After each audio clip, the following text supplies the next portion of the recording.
light makes a lot of difference. You can hold a light up beside of a wall like this and see every little imperfection. You probably don't want to look too close. You'll end up spending all your time working on sheetrock. But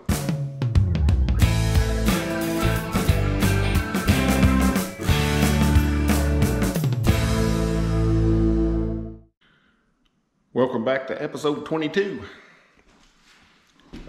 We got the priming all finished yesterday in all the different rooms.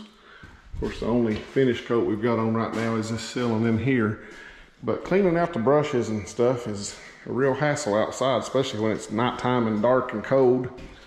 But I looked up in my attic and I still had this laundry tub left over from when I built my house. You can see it's pretty grimy looking. See a lot of paint and probably tile grout on it. But those things really come in handy when you're building a house. Like I said, I laid a lot of tile at my house 20 years ago, so I was washing up lots of grout sponges and stuff. So I'm gonna go ahead. I stopped by Lowe's and picked up a few odds and ends. I'm gonna go ahead and put that thing in here temporarily so we have some way to you know, wash these things out inside where it's warm.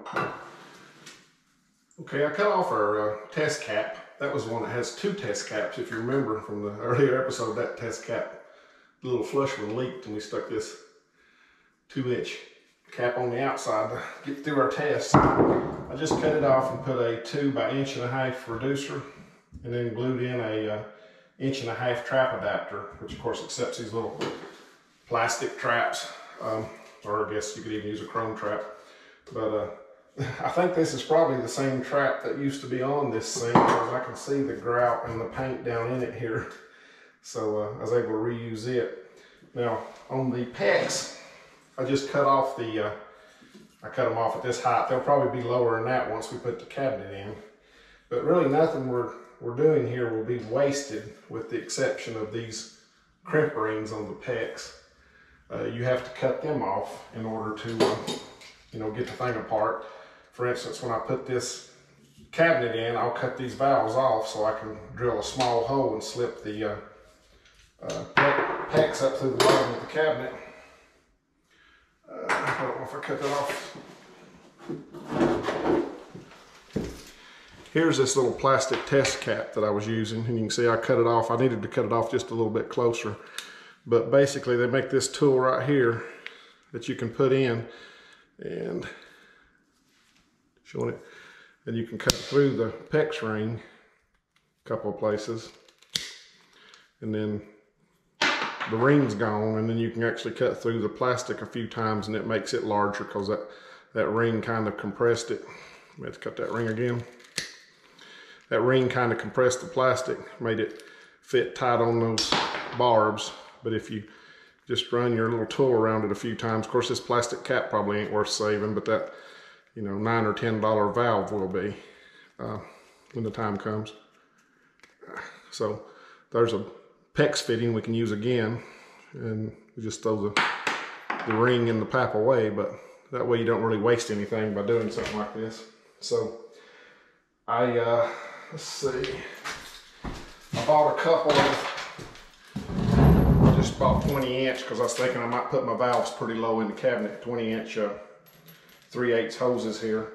They just screw onto the bottom of this faucet. Most all the faucets are the same, got a 1/2 inch pipe thread.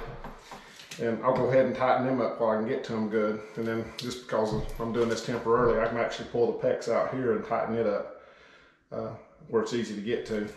Then the only thing I have to do right now is tighten up this drain up to the bottom of the tub, and we should be ready to wash paintbrushes.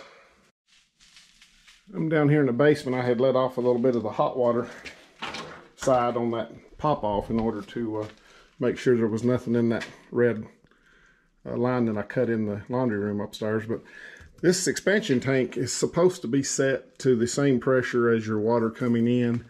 I've got this reducer set on 65 psi. The tank comes, it says it comes with 25. Got me a little gauge here. It looks like it's 30 if this gauge is right. And I've got a compressor upstairs, but I really don't want to try to drag it or the cord down here. So I grabbed my nitrogen bottle off the truck it's about empty. I'm hoping it's got enough that I can, you know, bump this thing up to about 65 PSI. Let's see. Did I loosen up? Yeah, see, it's darn near empty, so I don't think I'll over pressurize nothing, even if I mess up. Okay, my little gauge just goes to 60, and I just put everything that tank's got in it. It's equalized now. So I'm at 56 PSI. I may have my other bottle on the truck. I don't always carry it unless I know I'm going to a change out. So I'll look. If I have it, good. If I don't, 56 is better than 30.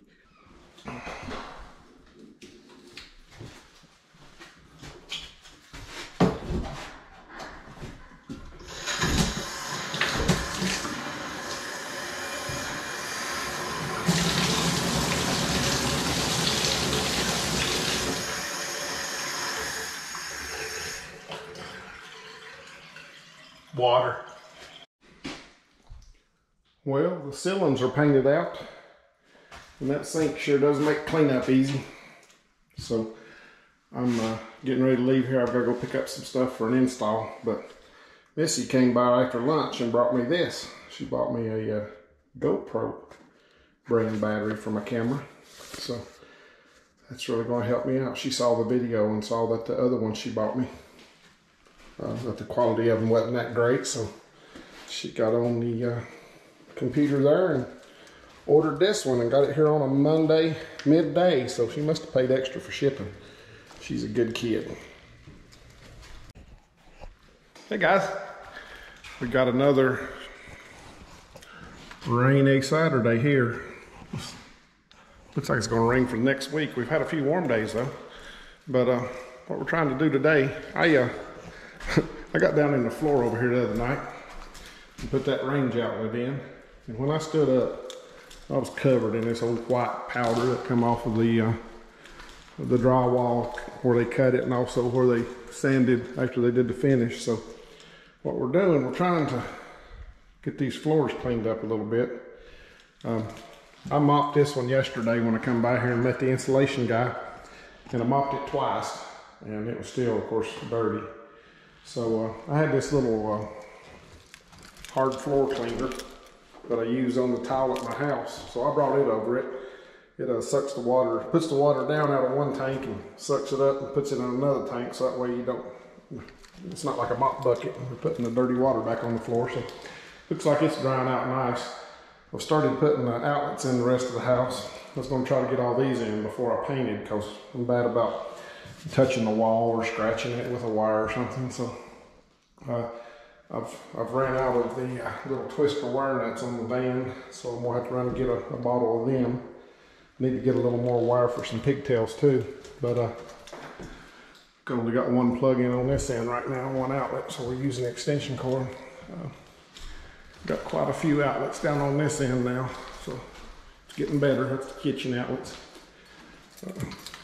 Moved a lot of the junk in here. A lot of this was in the basement, and I brought it up so the insulators could get in there without having anything in their way. So I need to do something with it. Some of it can probably go back to the shop. I need to go through it after a while, but I got outlets in here. They're all on and working.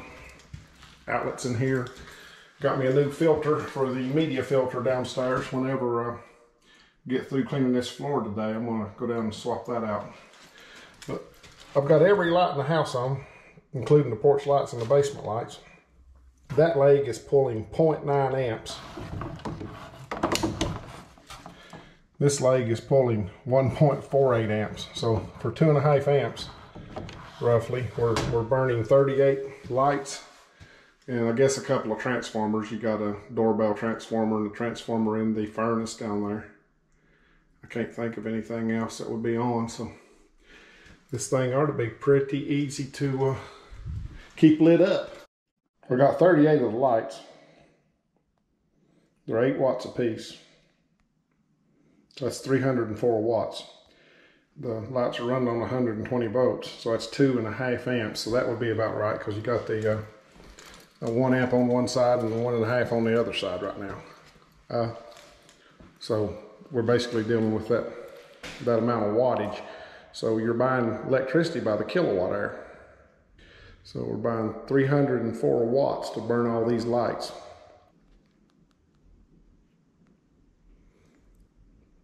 So every hour we're using a 0.3 kilowatts.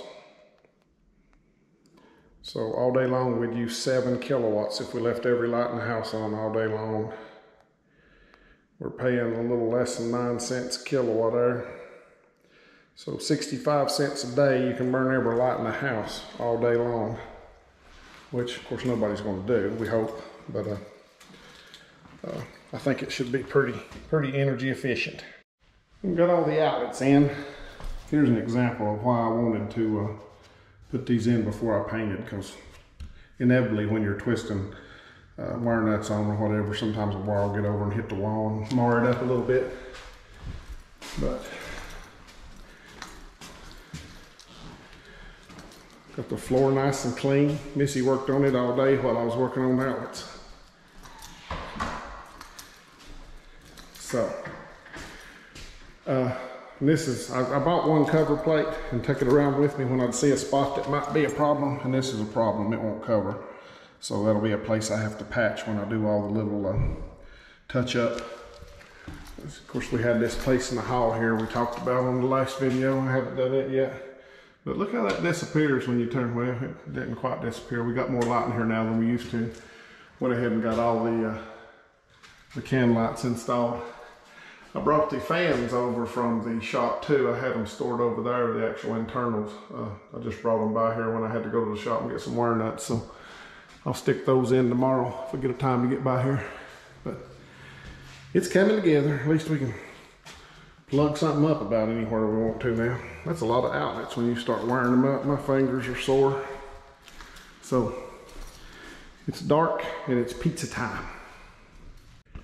Guys, I just picked up a ready to assemble vanity and got that's the back panel. It was on top. It was right on top, but I reached down and found that instruction sheet here. So I was just going to see if it had how many of what we're supposed to have, but there's the hardware list. It's got like 3 different sizes of screws, like 18, 24, and 12, and some bumpers and some slides and 4 hinges. However, look at that box of hardware.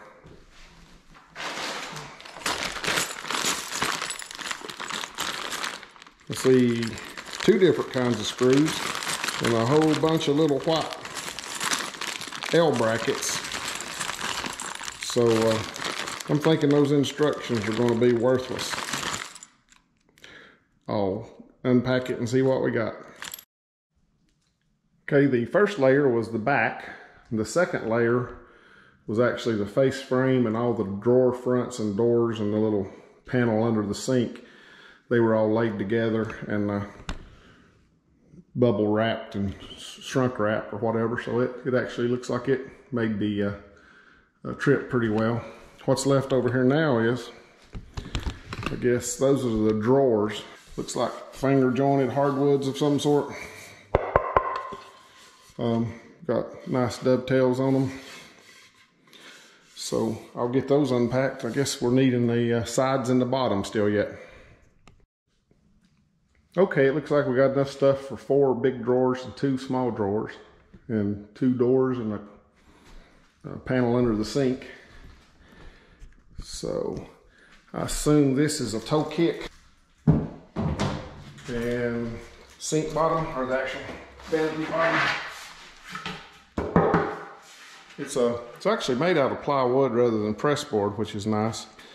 I don't know if that's just a heavy paint on it or some kind of melamine, but looks like it's a pretty good wood.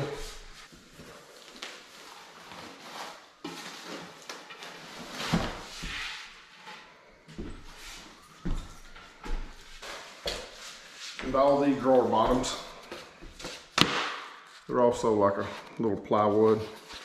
They got one smooth side and one unfinished side. So let's dump that hardware out and see what it is. Okay, so we're supposed to have these 3 different size screws.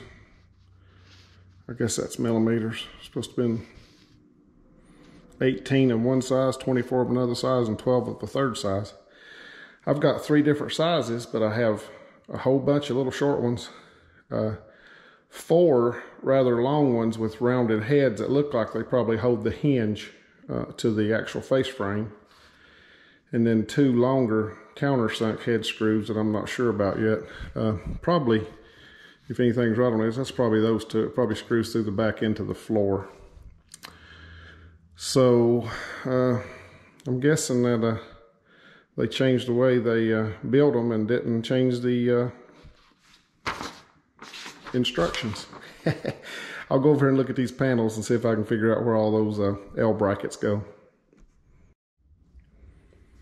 Okay, looking at the back of the cabinet and the side of the cabinet, I see they got these pre-punched holes here. Looks like those holes are pre-punched for this half of the bracket, and these holes on this side are punched for that bracket. Looks like the bracket kind of locks together, something like that. I don't know if you're supposed to, well, you couldn't drive that together because this has a tongue that goes in there. So I don't know if that's what it was made for, to be able to drive it together and have it snap, but if it is, they used them in the wrong application, because this side here will have to go into here first before you can do that. So there's no way you could drive them together. So I'm thinking maybe they just didn't use them in the right application. But anyway, it looks like we got something to hold it together with. Probably what I'll do is grab some wood glue and go ahead and glue all these joints, and then put these together to hold it till the glue dries. I don't know. I'm not a cabinet man. Put down a piece of cardboard there to lay the back on, just to give me a place to work without getting glue all over the floor. But I think what I'm going to do, it's going to be easier to screw straight down than it is to screw sideways after you get that side stood up there. So I think what I'll do is attach those little L brackets, the 2-piece L bracket, to the side piece. Run some glue down that joint, slap it together, and then I can screw straight down using the floor to back me up.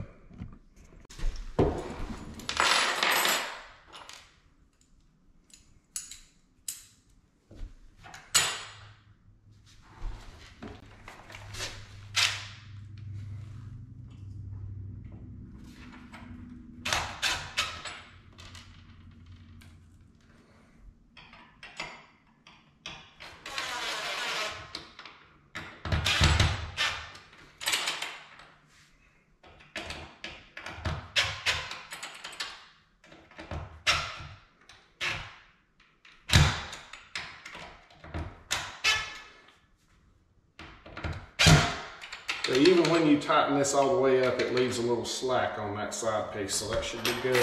Looks like they've got that hole lined up to where you run a screw into there after the fact to hold everything good together. So, I don't know. Yeah, I bet you could snap them together, but the way this is actually laid out, there's no way to do that.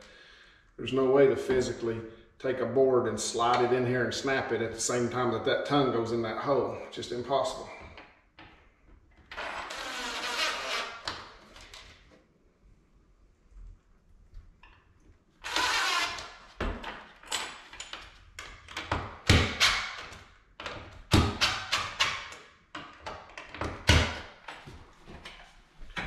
Feels like it holds the screws good.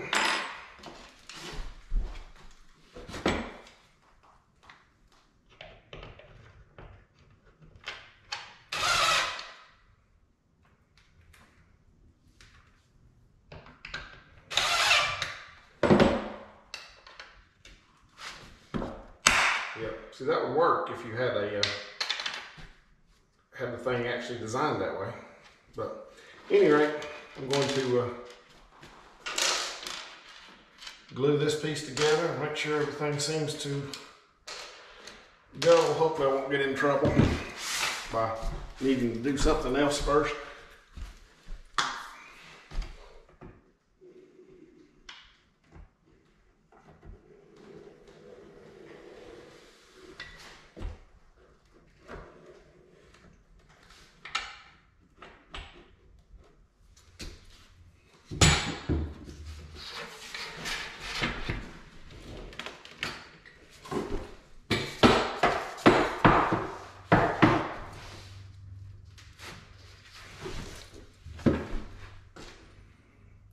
see one hole.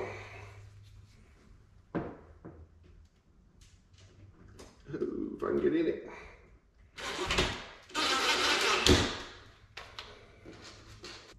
I'll do this exact same thing over here on the other end, and then we'll have a three-sided box, and I can slip the bottom in. I think that'll be the best bet, and then we can lay the face frame on top.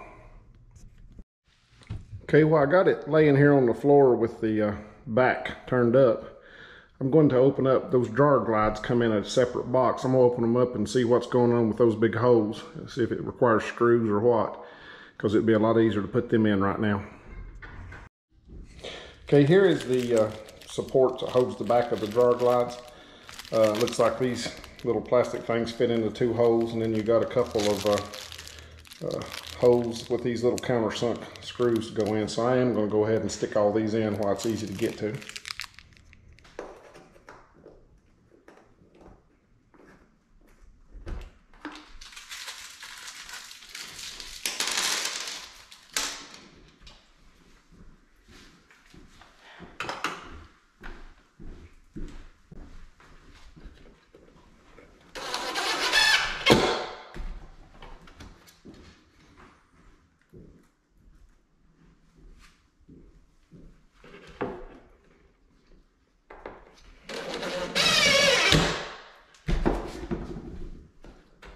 All right, 11 more of those and we'll have those in there.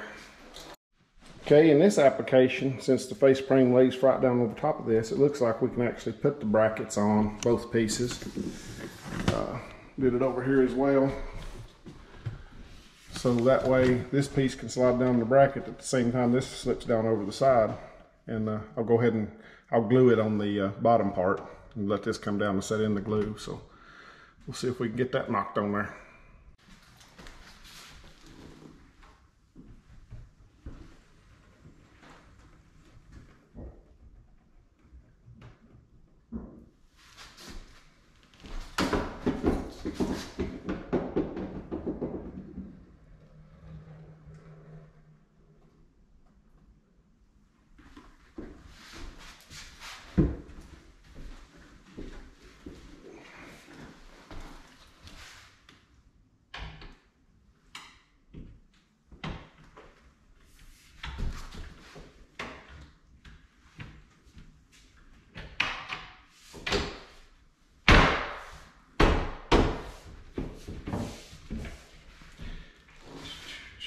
Yeah, I think that's how they were supposed to work.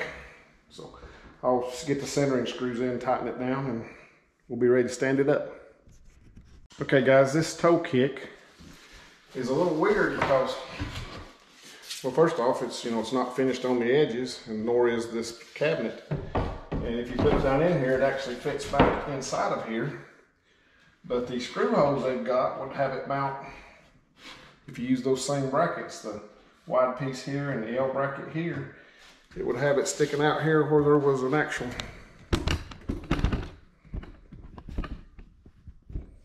where you'd actually have this actually showing like that. So what I'm going to do, I'm going to slide it back flush right here and screw this down as a backer, and then I'll get me a piece of that 1/4 inch toe kick and go over top of it later after I put it in. Okay, these slides go in real easy once you get them back pieces in, which we had already. They just have a notch here in the back that slides up into that bracket in the back, and then they have screw holes here, a bunch of them, but they've got a screw hole already punched into the wood. So if we slide that in, we'll have a screw right here in the front. And you might be able to see that one. See that screw hole right there? So they kind of center themselves the way they're made. Once you get it started in the hole here, pulls it up. And at this point, we put these little brackets on top too, these little corner stiffeners. It's also a place to screw your countertop down if you have a wooden countertop. So the box is done. Next thing to do is build all these drawers. We'll do one of them, and then it's just going to be monotonous from there on in. Okay, got 5 of the 6 drawers put together, so I was going to just put one together here and show you how I do it. I don't think there's anything special about it. Of course, there's no instructions that tell you to use glue, but I feel like anytime you put a dovetail joint together, you need some glue in it. So I'll get started putting that last drawer together here.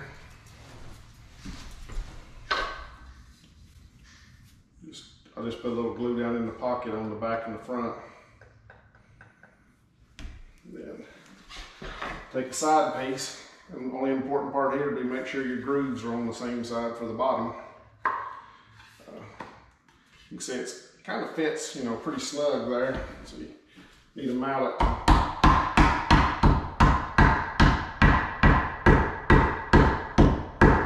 Take it on home. You're probably going to get a little glue out, so keep your rag, wet rags best.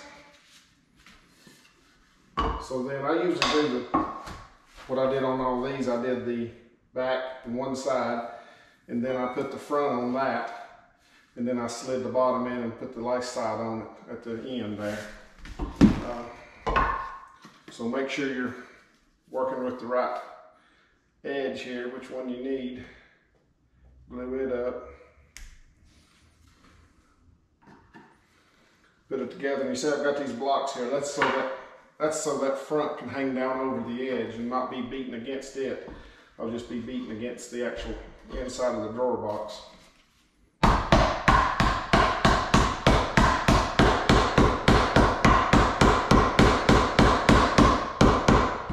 Just go good and even. See, I got way too much glue in there, so that's perfect.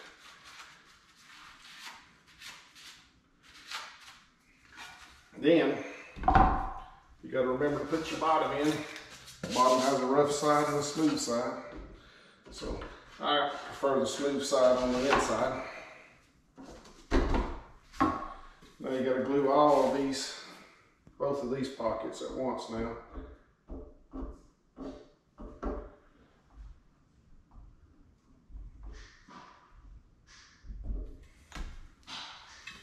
I don't put any in this bottom one because I feel like that drawer bottom probably needs to move a little bit with it as everything comes and goes a little bit.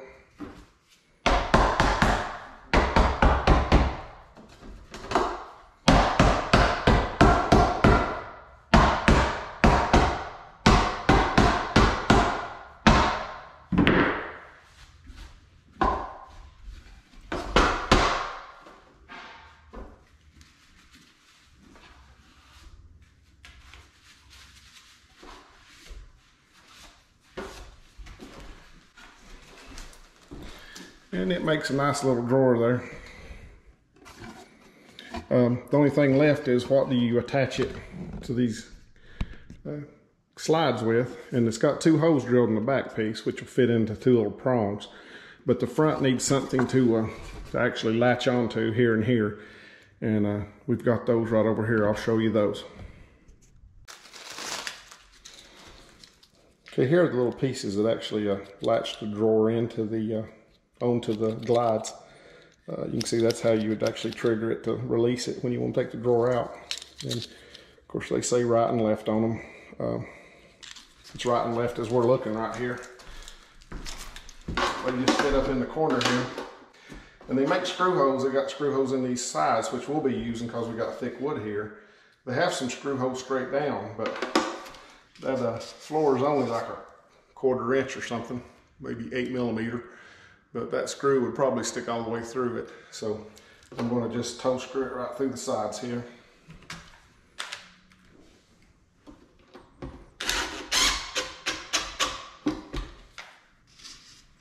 And it takes 3 screws per piece.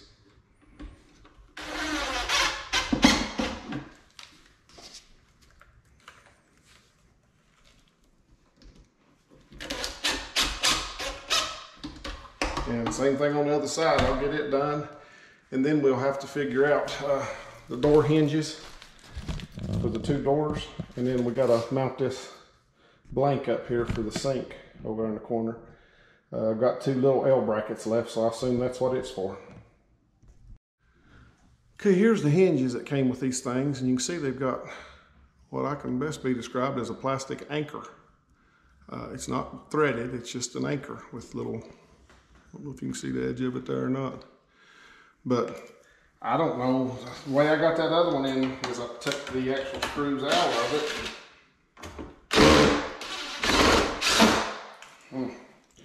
It's kind of tough to get them out. Probably need a pair of pliers. Gosh. Oh, try it again. There we go. So take the anchor out and then drive it in, and it takes some persuasion. I got this little brass mallet, laid the door on some cardboard here. But you'd think there'd be a better way than that. I don't know why they even need these plastic plugs in here.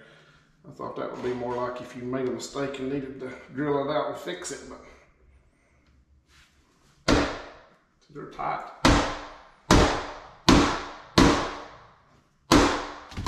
But once you get them drove in, you're in the clear.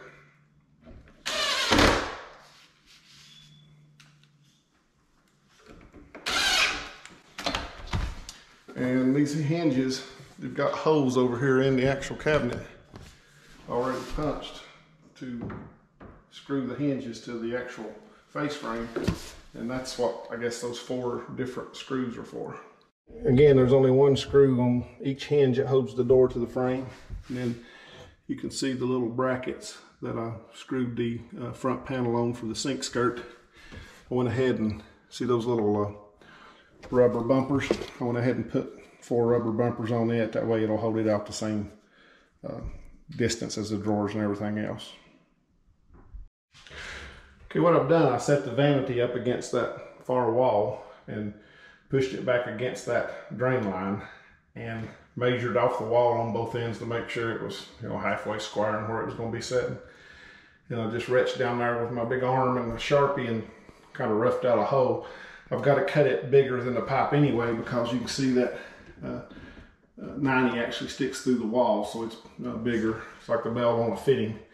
So I'll drill a hole right there, and then I'll just measure these 2 off that far wall and see how far they are out off the back wall. And I'll drill 2 holes in the bottom for them. Okay, now that we've got all 3 holes drilled, this is where PEX really comes in handy. It's flexible enough I can push it down some. Of course, you can also bend it this way some. What I'll do is, all I need here is enough room to glue a trap adapter on. So I'm going to cut this pipe off about 3/4 inches from this fitting here. And that way it'll be shorter and give me a better angle going down when I set it down over these pipes. And hopefully I can just stick it right down on there and hopefully it fits. And we got close enough to make it fit the first time. So you can see I drilled these holes just a little large. You want to have a little room on that plumbing so that it don't rub and squeak and carry on when it contracts and expands. And we're nice and level both directions. So all we got to do is screw that thing to the wall and put the drawers back in it, and the vanity will be in. So what should have took 25 minutes took almost 2.5 hours. Most of it was trying to figure out where to put all the parts that came in that little bag. But all in all, it's probably better than buying one of those press board vanities that's already put together. So we'll get more of these when the kitchen comes. I think they're the same thing. Okay, I'm gonna try to get these doors hung. They're just pre-hung split case doors. I'm having trouble finding stuff. Lowe's or Home Depot, either one, didn't have enough of the right sizes or the right designs of the same design in stock. They're just short on everything. I got these from the folks I bought my framing lumber from. They have a little more, I guess, a better end. They used to have a door shop here locally, but looks like they're buying them probably from over in Kentucky or somewhere now. But what I usually do on these things, they're the split jams, you know, they come apart and you can sandwich around. I usually like to get some meat near the hinges. I have seen builders and houses I've been in when I'm doing the heat pump work, just sandwich the thing and nail the casing to the wall. But I just don't feel like that's going to be a good long-term solution. So what I try to do, this rough opening will be an inch wider than the door jamb, outside of the door jamb. So what I usually do is put a 1/2 inch block just usually OSB or plywood. I'll put it approximately where the hinges go, along this hinge side of the jamb, and then I attach the door there first, and then we can make everything else work. With doors, try to get your hinge side plumb, and then the rest of it, throw your level away and just look at the reveal or the gap around the top and side of the door to make the door look good. So I'll throw my level on this jamb. I'll find whatever's sticking out the furthest and start with a block there. And then I'll plumb the other 2 blocks and shim as needed. I usually just use like a 30-pound felt as a shim. You might need 1 or 2 pieces to get it perfectly plumb up and down these blocks. But I'll get these put on, and then we will take that door apart and get it ready to hang.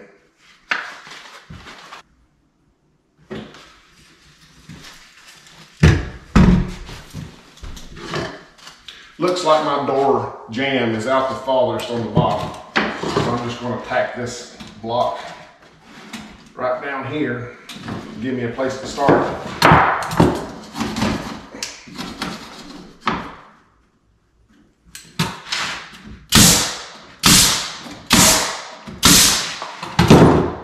And then I can take another block in the level and see how much shim we need in the middle, if any. And I need to come out just a little bit. It'll either be 1 or 2 pieces of this tar paper. And that makes it dead perfect right there. So I'll tack this and go on up and do the top.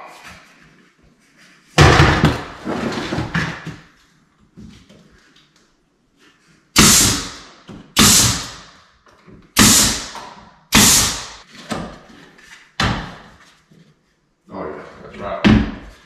That's right on right there.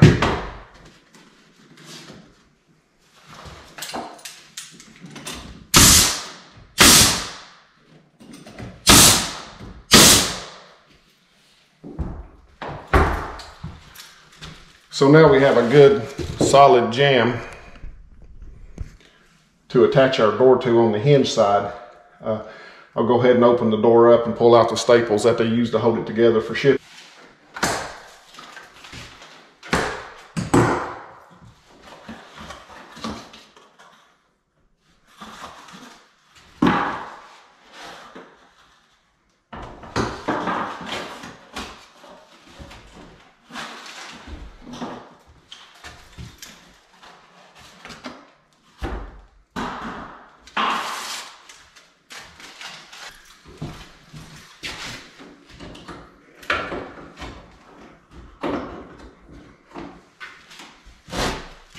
They just use a staple to hold the jambs together during shipping, I guess, plus those bands help it as well, but you just have to pull them out.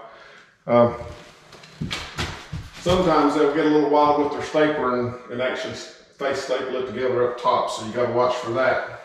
Don't tear your jamb up. If it don't come right apart, look for staples that are where they shouldn't be and try to pull them out before you get going.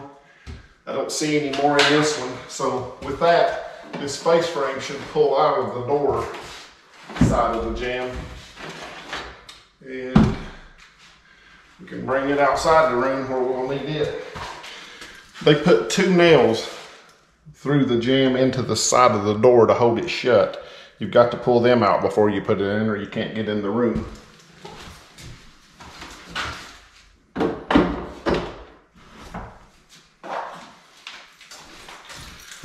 It's just a regular 8-penny nail that's been shot with a gun, looks like, but they leave it real proud so you can get your claw under it.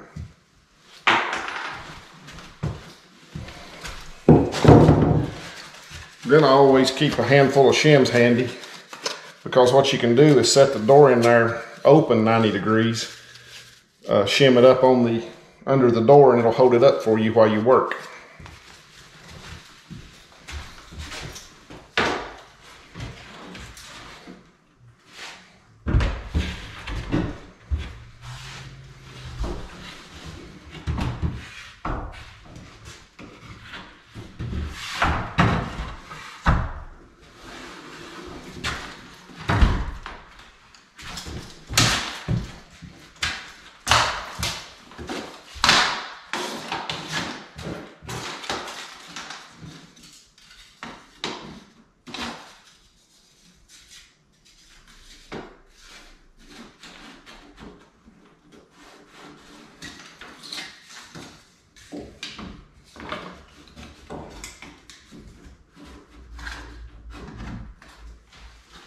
Then you can let go.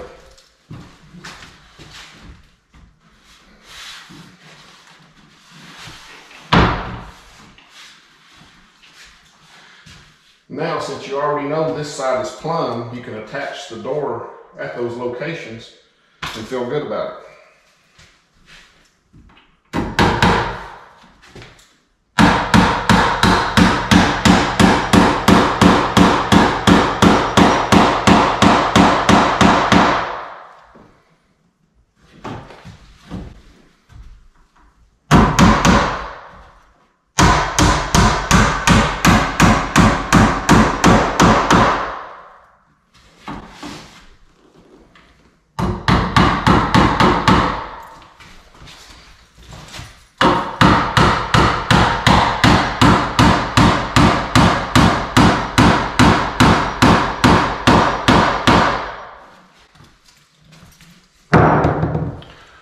Take you inside the room with me.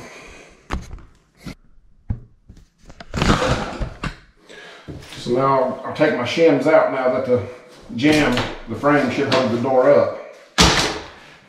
And we can shut the door.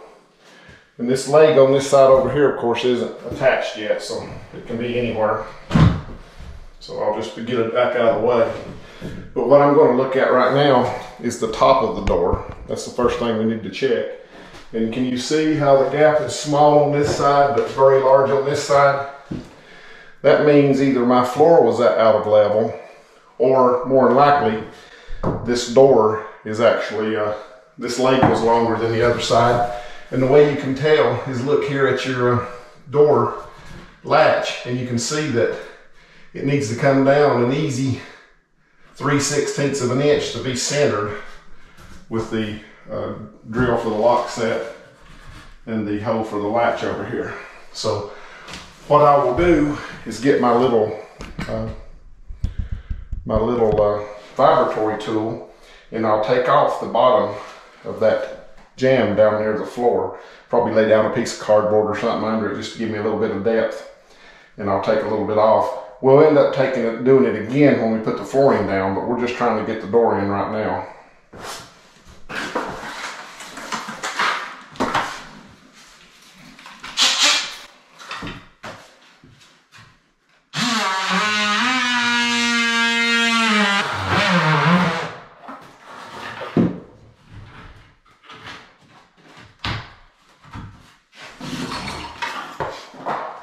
Let's see if that helped any.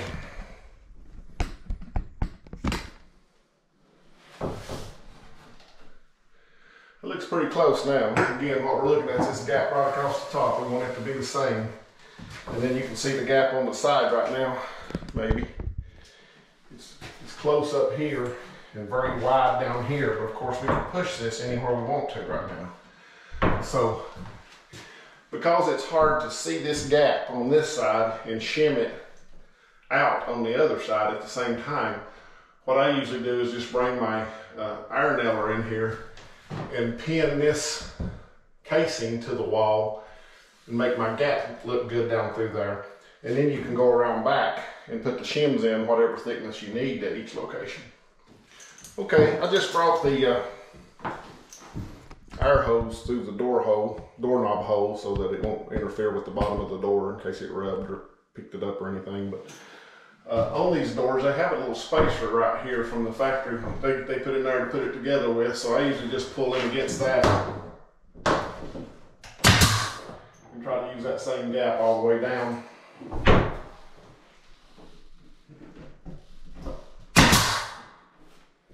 Using 2-inch brads in this nailer.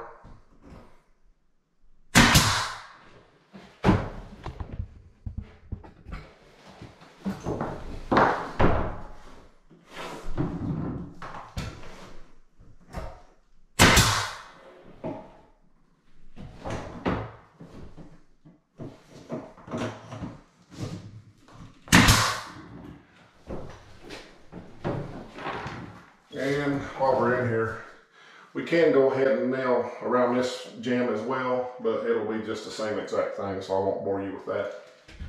So as far as shimming the latch side of the door, Just take the same OSB and see how it works. In this case, paste that sheetrock.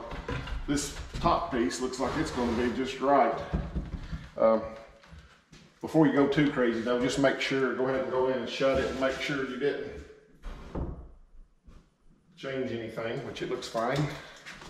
So I usually just tack these guys in to keep them from moving when I'm banging the large finish nail in, larger finish nail.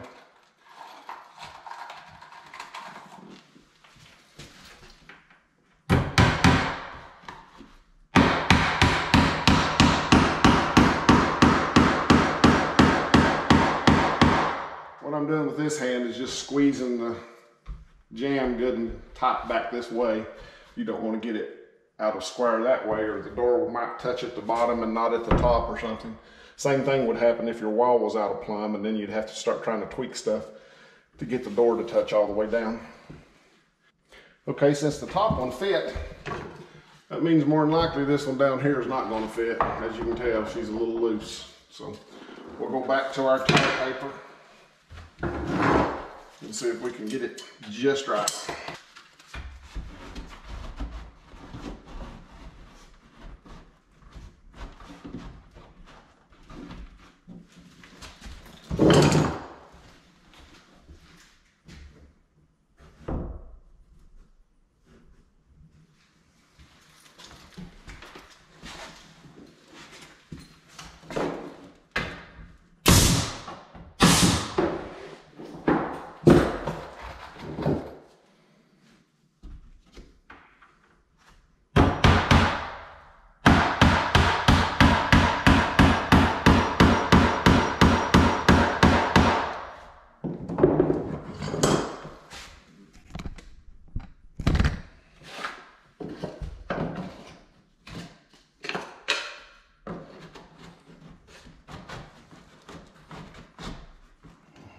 Too tight.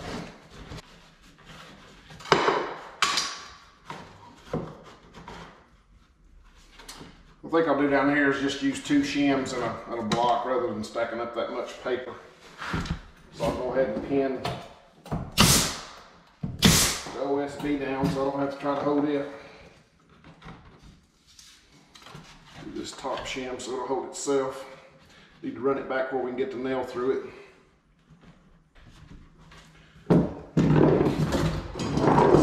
Like a little too much.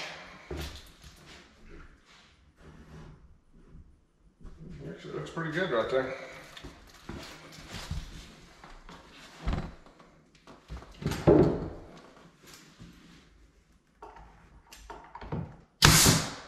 Shoot that nail just to pin it until I can drive in a hand nail.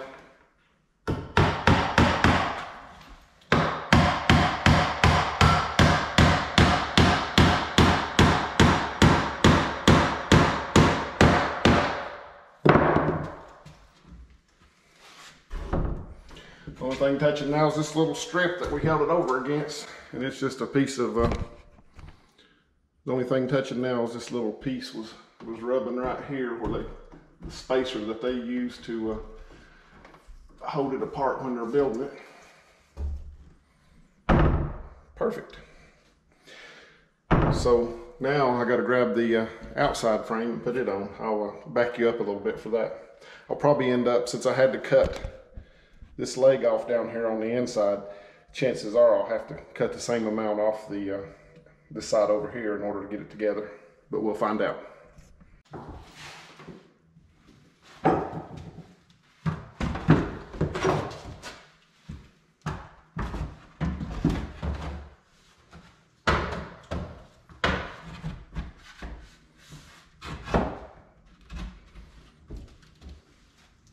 Okay, so we was right. This side went right in.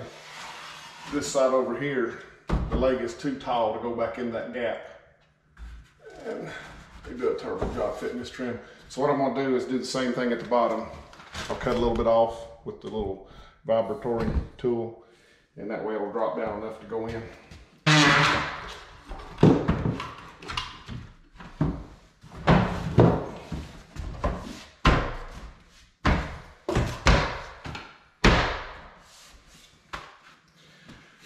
And then it's just a matter of doing the best you can to tighten up their gaps.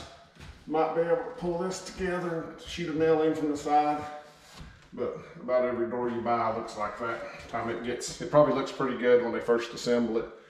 But by the time it gets delivered to the first place and then the second place and then the third place, it gets beat to death. So that's what caulk and wood filler's for.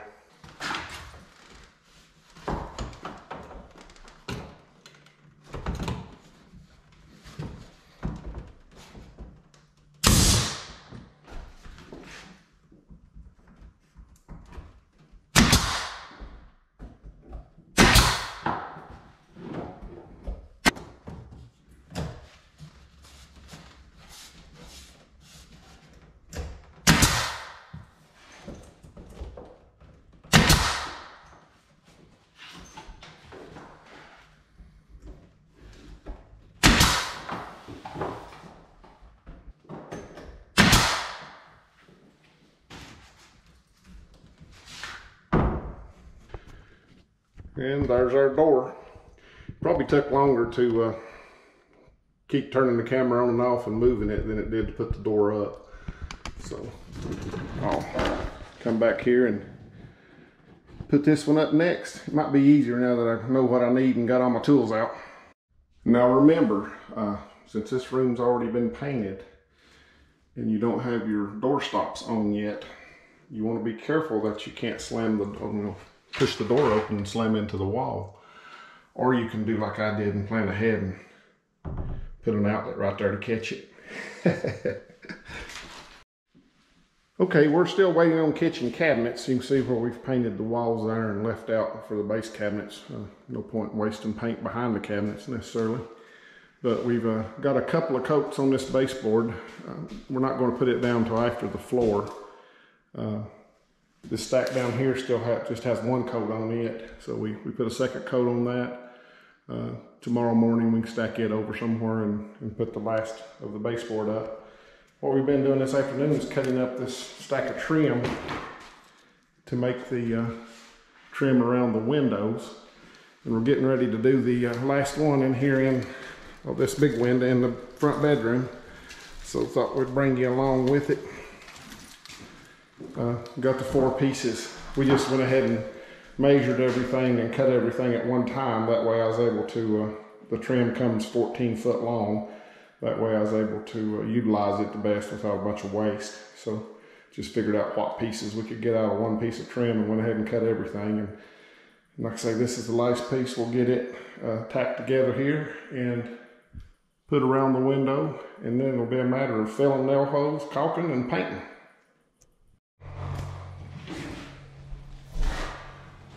Okay, I usually go ahead and just tack them together on the floor. Go ahead and put a little glue on the miters. If you got time to let it sit there and really get set up, that's really good, but most cases I just go ahead, once I get it put together, I go ahead and pick it up and put it on the window. It's got little probably 1 3/16 brads in this little gun.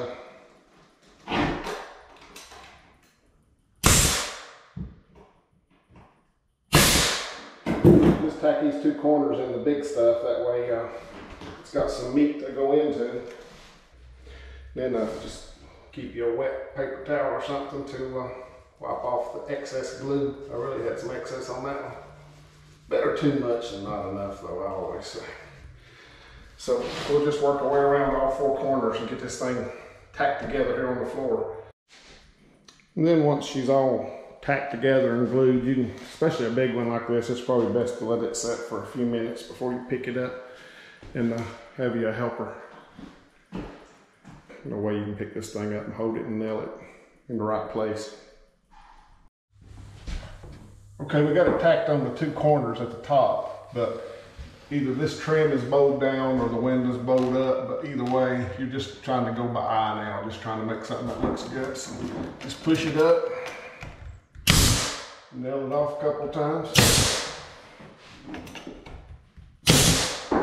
So that's got the top secure. Now if we come down here at the bottom, we're going to see that the thing Either the window's not square or this thing's not square. I haven't tried to square anything up. Again, we're just trying to go with looks now.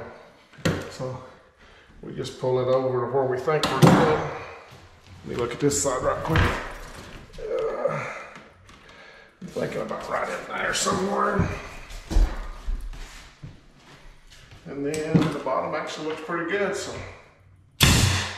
And we'll just nail like that all the way around it. Then I'll switch guns, go to the longer nails, and go into the framing. And that's the window. Don't know how much time I got on video or what I've even done.